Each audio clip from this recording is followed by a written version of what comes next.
Karibuni Tawasako, this is our YouTube channel. Being a month of love, we want to bring you on board so that we can celebrate together. So I will introduce my team, starting from my immediate left. My name is Samuel Namau. I'm the manager in charge of risk. I'm Nancy Wamboi Macharia, manager Gilgil branch. Hey guys, I'm Danson Kimani, branch manager Karibangi. Hi guys, my name is Rhoda Wanyiri. I am the credit manager in charge of salaried loans. Hello everyone, my name is Ibrahim Mashika, branch manager Kamakis. And I'm the host, Shailan Hussein, marketing manager. So today's topic is a heated topic that has been within the month. This is a month of love. Tunapendana kabisa huu mwezi. That is where you subscribe how your wife or your husband will be treating you the whole year. So we want to know, us being in a financial industry, we have realized some effects or affects or relationship, or let's say a very thin line between money and love. So our team today is going to help us understand how does money, love, haya mambo yanahusiana vipi? And maybe we can start from the tall, dark and handsome guy at the far right.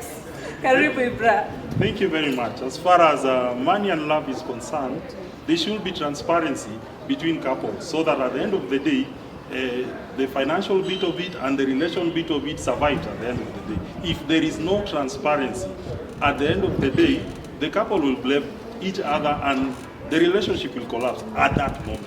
Or what is your take, maybe for any person in the team? Okay, may I interject, Madam Shilane? Pesa ya mzee ndio tunafaa kukula, si ya mama.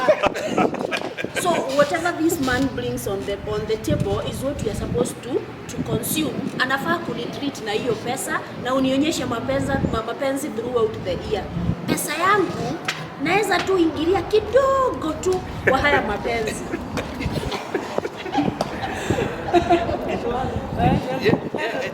I think there's a thin line between love and money. Money is directly correlated to love. No money, no love, especially business. So, especially for us, the boy child, tafuteni pesa, lazima tafute pesa. Pesa kwanza, mapenzi baadaye. Maybe I may want to probably throw my span in the works and agree with them, and again have a divergent opinion. Because you see now opportunities these days are actually open to everyone. We are competing for the same opportunities. Our ladies are getting opportunities in the job markets and all that. So we are fighting for the same financial hustle and financial hub. So really, to say that it's only the man's money that it ought to be used, I think that will be a defeatist one because opportunities are difficult to get. But as Shailan, you rightly say, there is a strong correlation between money and love, and money and relationships. Because if you don't have money, it becomes very difficult for us to move. But it's important for us to have what we call financial discipline, and that is what we usually advise our people. That as people in the finance industry, it is to tell each other that we need to have good planning, we have to have leadership of our resources, we need to have good organization, and even controls about how we run our finances. Failure to have those four aspects, it becomes very difficult for us, and it will bring a stifle in the relationship. The relationship will be very difficult, and it may be impossible even to celebrate these months of love. But again, let us understand that when we are doing our budgeting, we need to have a bit of a budget that deals with having fun with your better half. And that is what I think Rhoda was alluding to, that it is important as a man to have a budget of taking your wife out and making her feel good. But then, adding to whatever you are saying, I would say, sitaki kukataana sana na Rhoda, but in our current, we are in 21st century, whereby all of us we are working. What I think what we are supposed to do is to bring in our money and share it equally. La sivyo, and share it. We have different responsibilities. Yes, I agree. The man at your head, sio viongozi. But then, with this current economy yenye tuko nayo, we are supposed to bring in our resources. La sivyo ndio maana utapata men sometimes unakuta wako na stress sana. because they are carrying the whole thing for the family. But if at all the wife or the other spouse come in and chip in, that family will be able to stand. So that is my take. Haya, continue, tuendelee. Okay, take an example of our parents. Wakati babangu alikuwa naoa mamangu alikuwa naachwa nyumbani. And our fathers used to take care of the families, pay school fees, pay everything without relying on the wife's money. So I feel it is important that this man who wants to take me to his house should be responsible. I should only come in to help him manage the finances. And if there is a joint project that is supposed to be done by us two, even if it's buying a car or even land, the title deed should be jointly between me and him to avoid issues of separation and divorce that is bringing up issues like killing each other. It is all about love and money. And when we misuse this family money, you find that disagreements comes in and we are unable to reason together, and we find ourselves leaving each other. So it is good that the man should be wholly responsible for the family issues and even money matters. Thank you. I agree with you. But this is a mutual understanding. It is a mature partnership that we are coming into, such that there should be proper planning, there should be mutual agreement and consent between the parties, such that you don't strangle your partner. It is a free will. We are enjoying. We only live once. I don't see where there's no proper planning or something, then we will likely to tend towards training the boy child and giving him the burden at the end of the day. Being a relationship, free will, it came as a free will. I don't think we should have any trouble pursuing finance and love. There should be a transparency in between, and each party should enjoy at the end of the day. What do you think, boys? Maybe you can take a bite of the cherry first.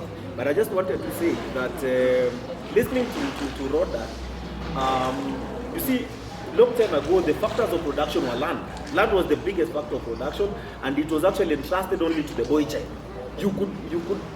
It's only the boy child who could inherit the land. Yet, but now we are getting to an era where information is the biggest factor of production, and this information is available to all. Opportunities that we are running for the same opportunities. Rhoda is a manager. I am a manager. Take for instance, if I was taking Rhoda out, how difficult would it be? Rhoda has expectations.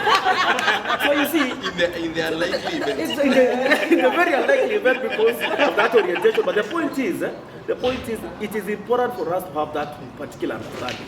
And I'm saying, when we are doing management, financial resource management, it is important for us to have a kitty for going out, having fun, buying flowers and all that, where we sweeten the relationship. But let us also understand it from the context of the minimal resources that Rhoda and myself are competing for in the market. The same thing Nancy was saying. Nancy said that it's important for us to understand a relationship as a partnership. Once we understand it as a partnership, then we will get to understand that I pull, you pull. I push, you push. Because this is a partnership we are getting into. This is not a one-man show. This is not a situation where I have the factors of production and Rhoda doesn't. Rhoda now has probably more factors of production than I have. She has more opportunity than I have. Go and see most of the jobs. You'll not find a job saying that this one is reserved for men. By any chance, if it says that, you will be taken to court. But there are very many jobs that are reserved for women. Women have been empowered, they have been given a lot of opportunities. And that is why the context of relationships has to also change with the change of times. And that is what we are persuading our ladies to understand, that don't allow our men to have mental issues and even killing themselves because of pressure. That is what we are trying to avoid. In addition to that, we've seen we are in financial institutions, whereby we have seen so many men, like today, they will be coming for loans. Yeah. And then after 3 months, to finance Valentine, after 3 months, those people wako down kabisa. Of which is something you agreed together. If at all we are taking a loan, or maybe a simple loan, we shall come in all of us.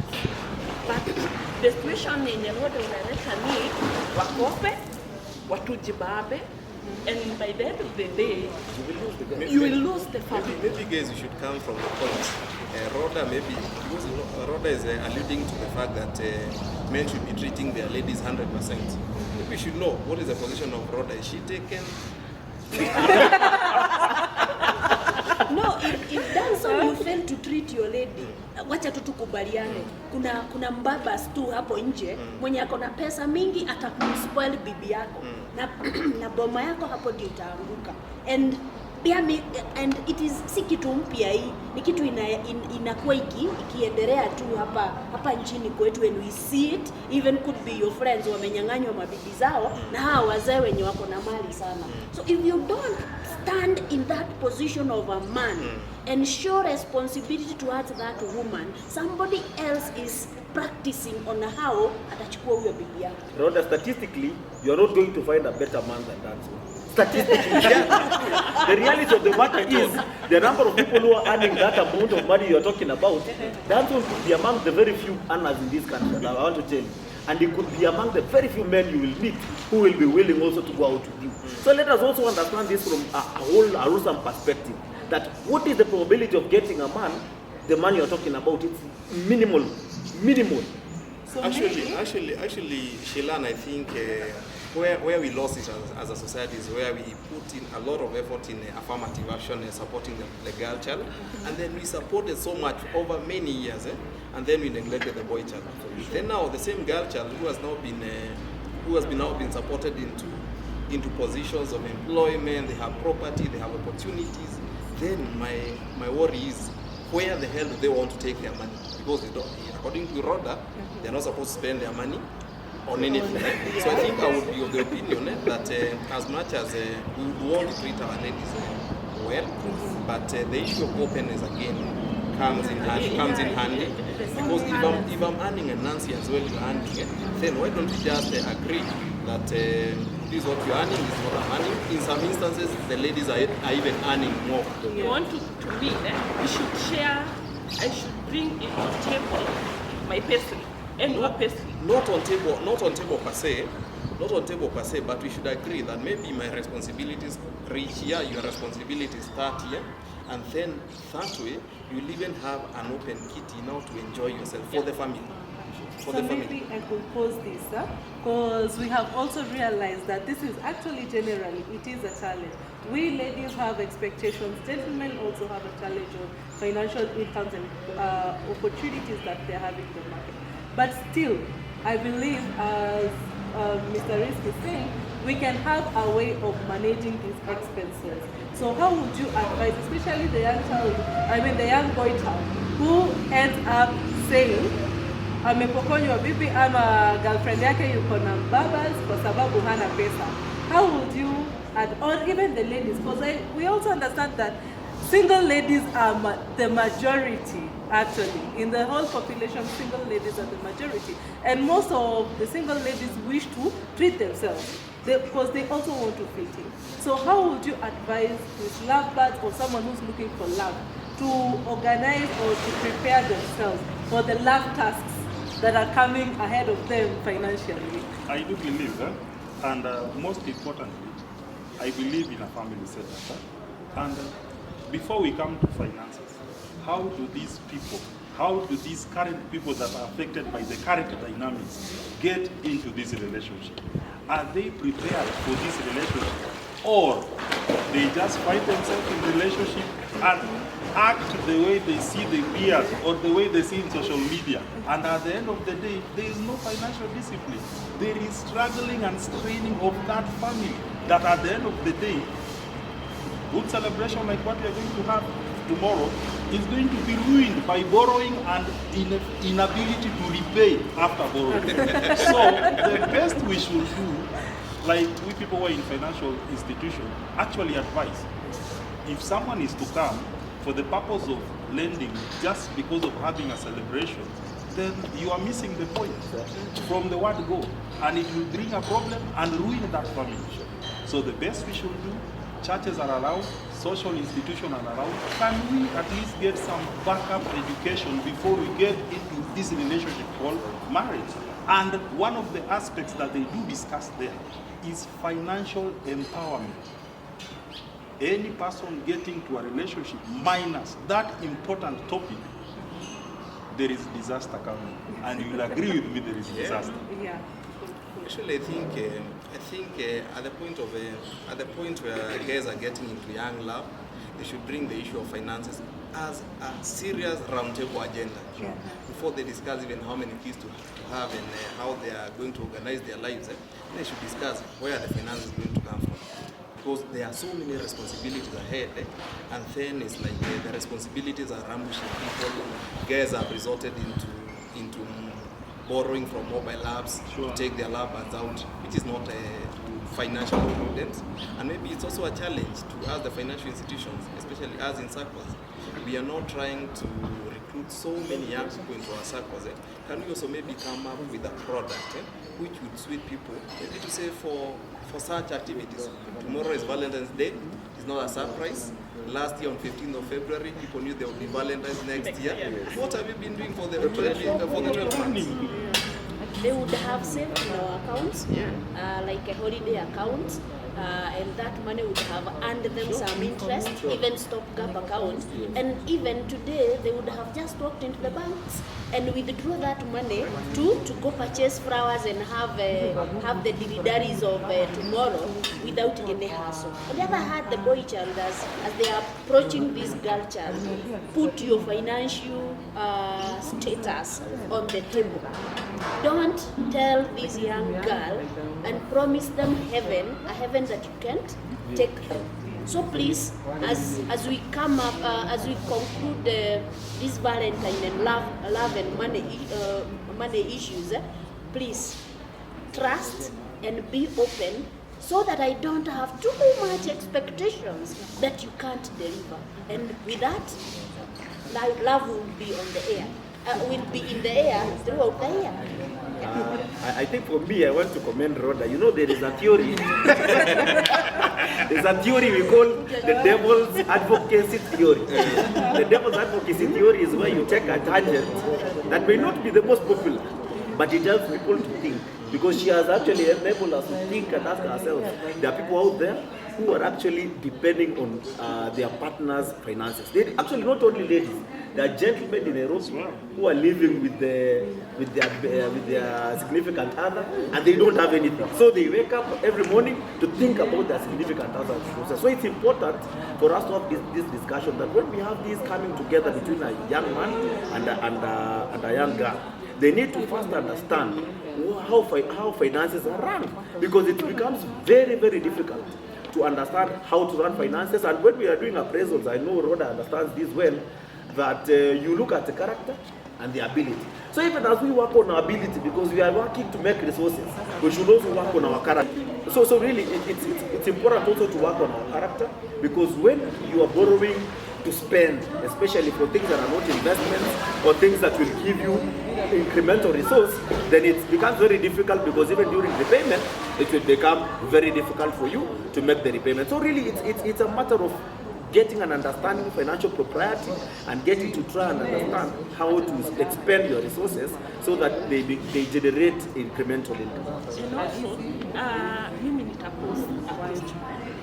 Kuna mapenzi bila pesa? Na tena maybe tungeulizana now to your question, kuna mapenzi bila pesa, na tena mapenzi inaweza saidia kuleta pesa. Yes. I think where there's love, then also businesses flourish. Businesses flourish. You have a common purpose in life, and you are able to flourish. So maybe tunaweza sema hakuna mapenzi bila pesa, kwa sababu mapenzi yailiwi. And I don't know whether nitakuwa na topic. When I say, even in our families, not only the spouse and everything, mother, son. In a family that a son ama a daughter see well up like the other one, yule mwenye akona finances, you get like anapendwa sana kuliko huyo. So we need to empower people, our kids, our ladies, our boys, wakue financially stable, or they can be able to get something ili waweze kupata maybe something else to try and assist Rhoda here. Rhoda said that you portrait bibi yako mzuri ama your spouse well ama your mpenzi well ati atapata mbaba. No, this issue of mbaba also should not be an alternative way for our ladies to become lazy. to become lazy and opportunistic. Because one thing is mbaba akona boma yake, don't think that they are coming to you sustainably. They'll be there for just a short time. Rhoda, if it was to be your mbaba, trust me, it cannot last more than a year. so can our ladies also be creative and productive? They have a life to take care of, apart from now relying on these mbabas. Recently, you've seen cases of how our ladies are even losing lives courtesy of such opportunistic ideas and love for money. So, if our ladies can also be very independent, then our society will be independent. Tumesema hakuna mapenzi bila pesa. Na mapenzi inaweza saidia kutafuta pesa. Let us all ensure hatukuli haso yetu yote. Tuna save, na hata kama tuna save in a joint account, hata kama ni individual account, wacha tusikule pesa yote yenye tunapata. Let us save, it will earn you interest and it will help you settle down in future and acquire what you want with a lot of ease, without kutegemea pesa ya mtu mwingine ama ya mwingine ili uweze kusimamisha boma yako. So to save, tusikule pesa yote. My youth, to save, tusikule pesa yote. Okay, my parting shot, love is true, love is in the air. Enjoy Valentine kesho. Oicha, tumekuwa na miezi kadhaa ya kujipanga. Sasa inakuaje tena kwa hiyo ukipata kwa mataa. But anyway, what I believe, at the end of the day, the family should stand, the finances should be in place for us to enjoy this freely life that God has given us and to bond well in this world. So for the purpose of the coming generation, the generation that are yet to come, planning, it's mandatory, and for your finance to be checked. So I believe we are all going to enjoy tomorrow. Na tuko tu sawa. Mapenzi bila pesa, mkono mtupu au rangu. Tutafanyaje sasa? Property Express. So my parting shot should be that I was not part of the people actually who concluded that hakuna mapenzi bila pesa, because pesa pia it is an amorphous statement, kwa sababu labda mimi niko na pesa lakini DJ CK Chris Kirubi pia yeye alikuwa na pesa. So you need to understand it from that lens and prism that pesa itoshi na itawa itosha. So it is, you get the right person, work together, as Johnson said, you work together, build yourself, you can build a business empire, kwa sababu mapenzi inaweza leta pesa. Sasa dust your guy up. Hata yule mbaba mwenye alikuwa anasema huyo mbaba ni mtu alimtengeneza. Njakuje kuko hivyo mbaba. Ni mtu alimchukua tu. Akaosha akatoa vumbi. Akamkolea vumbi akampesa akakuja kuko huyo mbaba. Na kuna I know what she wants to say. Sasa vile tulimtengeneza ndio akaenda akapata mtu mwingine. But let us also contextualize that the success stories are more than the failure stories. Only that the failure stories is tunakuja kulana about. But I can guarantee you the success stories are there. There are many, and let us always remember to contextually come together na kubali mapenzi. Kubali mtu anakupenda because pesa inakuja katikati ya mapenzi. Mimi nitaongezea tu niseme let's support each other. In this relationship we need to support each other. Unishike mkono mwingine, mshikane mkono muweze kwenda mbele. Happy Valentine. Happy Valentine. My parting shot would be that all said and done, love is beautiful, and it's good that we celebrate Valentine's tomorrow, all of us. So we can do it in your own small ways. It doesn't have to be that big thing. Unaweza tafuta kakienyeji ukapeleke mali and you go to go. Si lazima you don't have to borrow to take someone for Valentine's. Let us be practical with our finances. You don't have to borrow. You can do it in your own modest way as you start your roadmap to saving for next time. Thank you. So mwisho kabla tuende, yes. kuna T-Express pale imefanyiwa enhancement. inakwenda kwa 60 days, uko na ample time ya kulipa. Hiyo Valentine lazima itubambe. Indeed, that is our team and that is our say or our view.